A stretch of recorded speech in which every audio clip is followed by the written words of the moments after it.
Hey everyone, I'm Instructor Brooks, and in this video, part 3 of our series on teaching fallacies, I'm going to talk to you about the fallacy of successful completion equals learning. So if you're ready to learn something, let's go.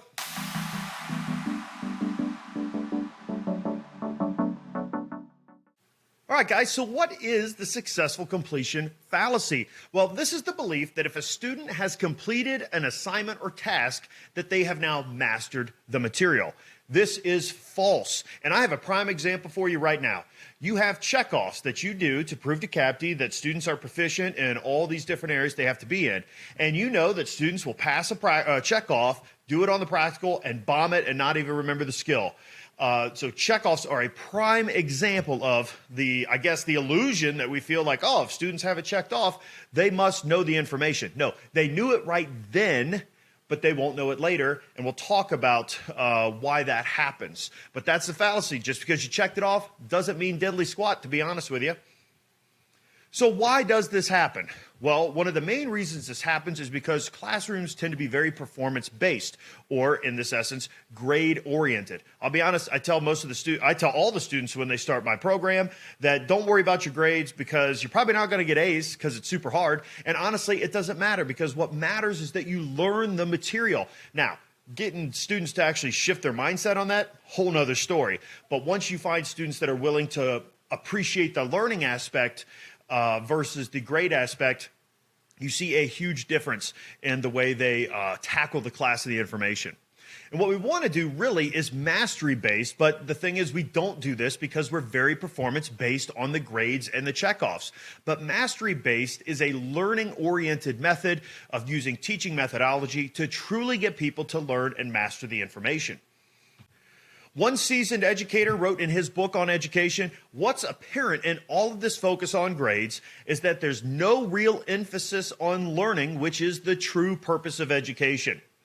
I know you know this, but we spend all this time on grades, and we have to because of accreditation, for example, and all the financial aid and all these other things. So, we obviously can't change the full system, but this is the system we're playing a part of. But within that system, I know we can turn to a more learning-oriented type of classroom.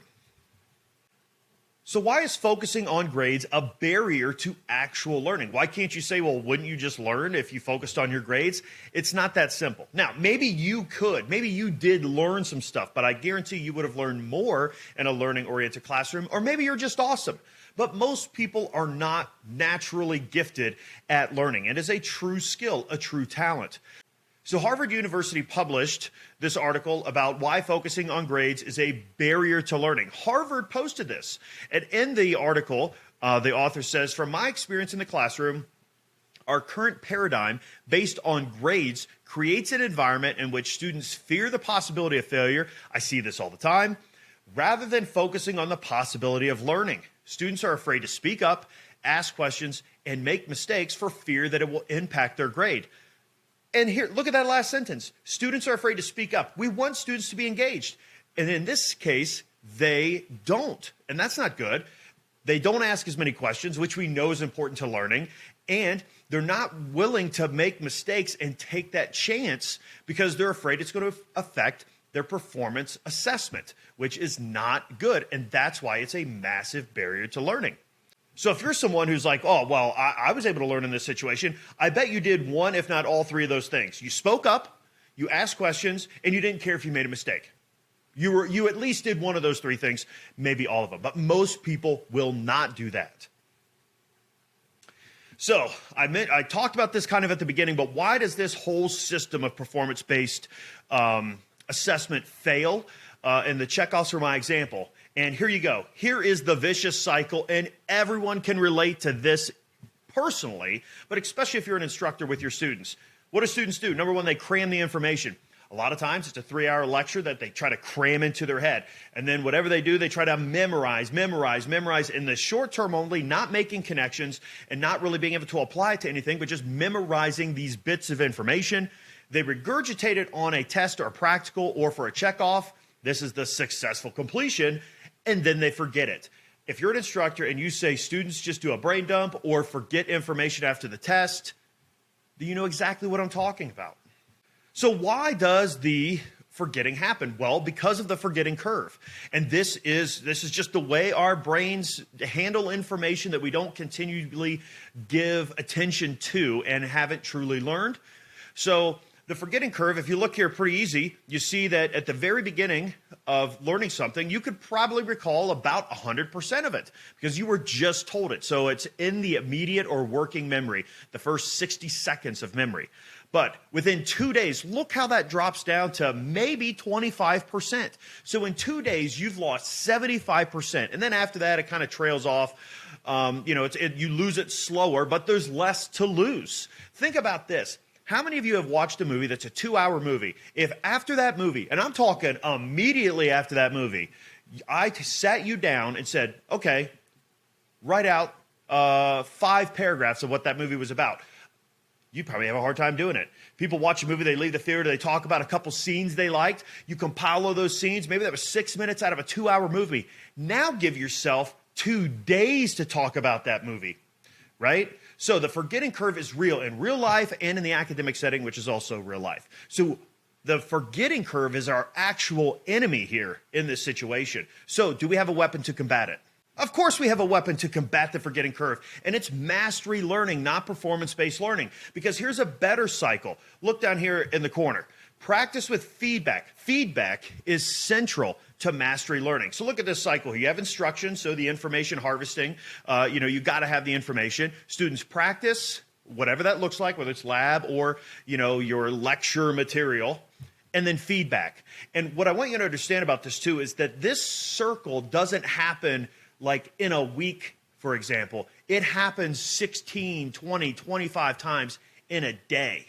And that is the key aspect of where the teacher should be engaging the students and using most of their energy, is assessing and giving feedback at a near constant rate with the students, which does not happen in a performance-based classroom. You lecture for 2 or 3 hours, you maybe ask a few questions, you think the students or the class, you talk about the class gets it, the class doesn't get it. How do you know the class gets it or doesn't get it?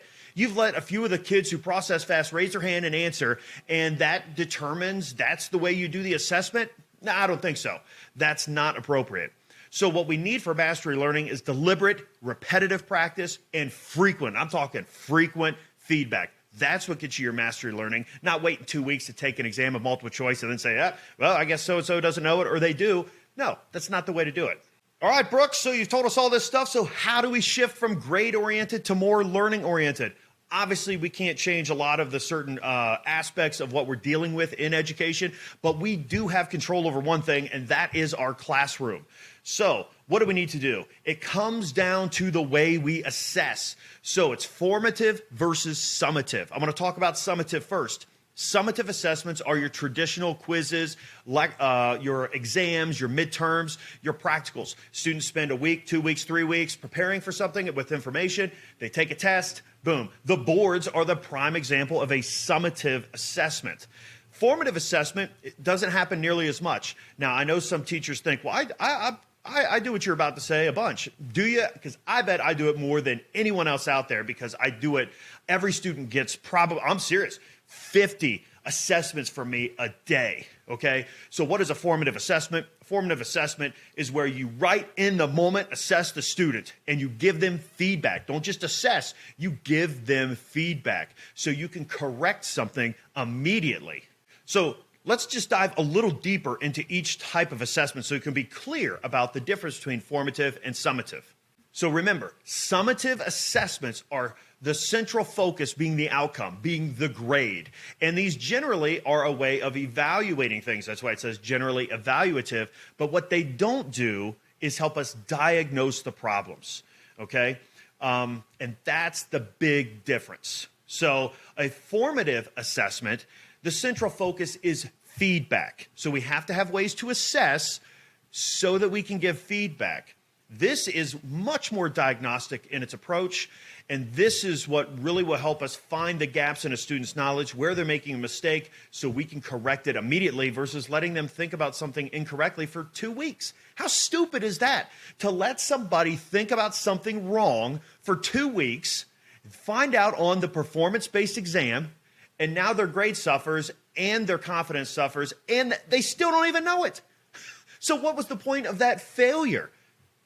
Pretty worthless, waste of time. That's why we need formative assessments.